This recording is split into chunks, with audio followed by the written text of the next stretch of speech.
मैं मेघा हिंदुस्तानी स्वागत करती हूं आपका देश नीति पर। नए एडवोकेट अमेंडमेंट बिल 2025 इस वक्त सुर्खियां बटोर रहा है। दिल्ली के अलग अलग जगहों, अलग अलग कोर्ट में वकीलों ने विरोध प्रदर्शन शुरू कर दिया है। ये विरोध प्रदर्शन आज से नहीं बल्कि पिछले 5 दिनों से चल रहा है और कोर्ट की कार्रवाई ठप हो चुकी है। आपको बता दें, इस वक्त दिल्ली के अलग अलग कोर्ट, चाहे वो 30 हजारी कोर्ट हो, चाहे साकेत कोर्ट हो, चाहे करकरडुमा कोर्ट हो, रोहिणी कोर्ट हो, अलग अलग कोर्ट में दिल्ली के इस वक्त जो है संग्राम छिड़ गया है। वकीलों का विरोध प्रदर्शन अब तूल पकड़ रहा है, तेजी से बढ़ते जा रहा है। साथ ही आपको बता दें, 30 हजारी कोर्ट में वकीलों ने चक्का जाम करके केंद्र सरकार के इस नए बिल के खिलाफ जो है अपना विरोध प्रदर्शन किया है। वही बात की जाए रोहिणी कोर्ट की, तो वहां पर जो वकील वीडियो कॉन्फ्रेंसिंग के जरिए अपनी हाजिरी लगवा रहे थे, अब उनके खिलाफ भी सख्त नोटिस पेश करने के लिए कह दिया गया है।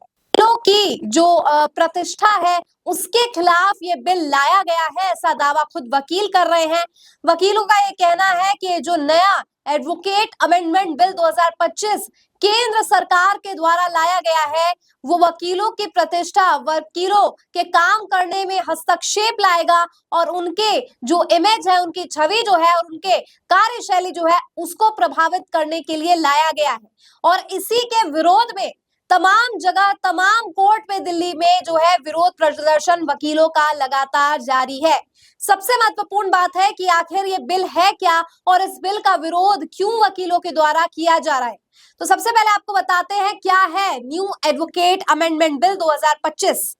देखिए, इसके बारे में महत्वपूर्ण जानकारी आपको बताते हैं, जिससे आप खुद इस बात का अंदाजा लगा सकते हैं कि आखिर ये विरोध प्रदर्शन किस मामले में हो रहा है। सबसे पहले देखिए, इस विधेयक ने कानूनी प्रैक्टिशनर धारा 2 की परिभाषा को विस्तारित करने का प्रस्ताव है, जिसमें केवल अदालतों में प्रैक्टिस करने वाले वकील ही नहीं बल्कि कॉर्पोरेट वकील, इन हाउस काउंसिल और निजी और सार्वजनिक संगठनों, संविधिक निकायों और विदेशी कानून फर्मों, कानूनी पर काम करने वाले लोग भी शामिल है। यानी यहाँ पर जो है चेंज कर दिया गया है। इसी के साथ देखिए, नई धारा 33A में अनिवार्य किया गया है कि सभी वकीलों को जो अदालत, न्यायाधिकरणों और अधिकारियों के समक्ष प्रैक्टिस करते हैं, उन्हें उस बार एसोसिएशन के साथ पंजीकरण करना होगा जहां वे मुख्य रूप से प्रैक्टिस करते हैं। स्थान या कानून के क्षेत्र में परिवर्तन होने पर वकील को पिछले बार एसोसिएशन को 30 दिनों के भीतर सूचित करना होगा।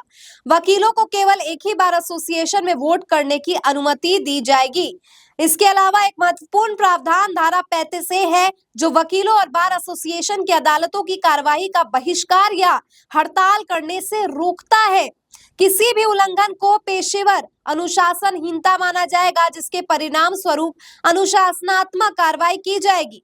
हालांकि पेशेवर या प्रशासनिक मुद्दों पर प्रतीकात्मक या एक दिन की विरोध प्रदर्शन की अनुमति होगी, बशर्ते वे अदालत के काम में विघ्न ना डाले। यानी कि साफ तौर पर कोर्ट जो है ban on court बॉयकॉट्स and strike, यानी वकील जो प्रदर्शन करते हैं, विरोध करते हैं किसी भी मुद्दे पर, उस पर अब बैन कर दिया गया, प्रतिबंधित कर दिया। अपने आप में बहुत ज्यादा शॉकिंग है दोस्तों।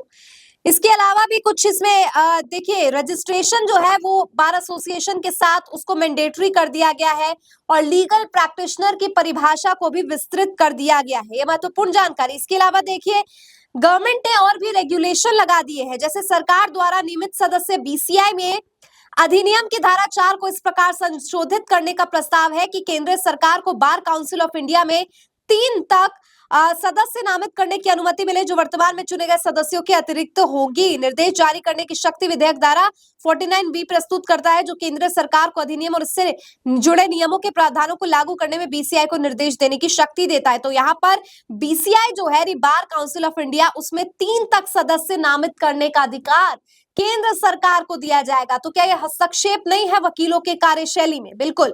इसके अलावा देखिए, पेनल्टी को भी इंक्रीज कर दिया गया है कि अगर आप कोई उल्लंघन करते हैं, देखिए सेक्शन 45 कह रहा है, punishment for those practising without proper authorisation, अगर बिना किसी ऑथराइजेशन के कोई प्रैक्टिस कर रहा है तो उसका जुर्माना 2 लाख तक कर दिया गया और 1 साल तक जो है उसे सलाखों के पीछे रखा जाएगा। जो पहले 6 महीने थी अब उसे बढ़ाकर 1 साल कर दिया गया है। इसके अलावा देखिए liability for advocate misconduct removal from state roll, ये जो पहले कम हुआ करता था उसके दायरे को अब बढ़ा दिया गया है, पेनल्टी ज्यादा लगेगी। इसके अलावा प्रोफेशनल ओवरसाइट के लिए वेरिफिकेशन भी कराना जरूरी है। कोई भी फेक डिग्री है वो डिस्क्वालीफाई हो जाएगी और बहुत ज्यादा सख्त यहाँ पर कानून बना दिया गया है। साथ ही legal education and professional training को भी बढ़ावा दिया जा रहा है और कहा गया है कि डाइवर्सिटी प्रमोट करने के लिए 2 विमेन मेंबर बीसीआई में होंगी जो फीमेल एडवोकेट्स होंगी। यानी कहा गया है to promote diversity the bill mandate at least 2 women members in BCI coopted from the eminent female advocates. तो ये महत्वपूर्ण जो है बातें यहाँ पर सामने आई है, जिसमें से सबसे महत्वपूर्ण है कि जो सजा मिलती है उसको बढ़ा दिया गया। साथ ही अब आप खुद अनुमान लगाइए, ये पूरा जो मैंने आपको प्रावधान सुनाया इसमें 2 बातें महत्वपूर्ण है। पहले ये कि आप वकीलों को विरोध प्रदर्शन करने की अनुमति नहीं दे रहे हैं और दूसरी महत्वपूर्ण बात है कि अगर विरोध प्रदर्शन किया जा रहा है पहले जो सजा मिलती थी उससे डबल सजा मिलने वाली है।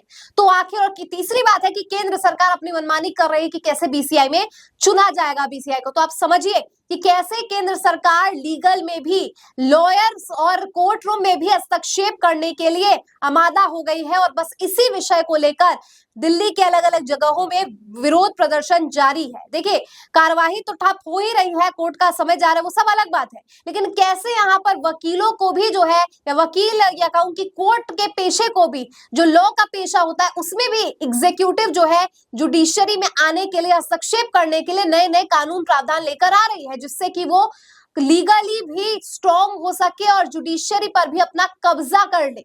आपको क्या लगता है इस पूरी खबर पर? कमेंट करके बताइए। मुझे दीजिए इजाजत, देखते रहिए देश नीति। धन्यवाद।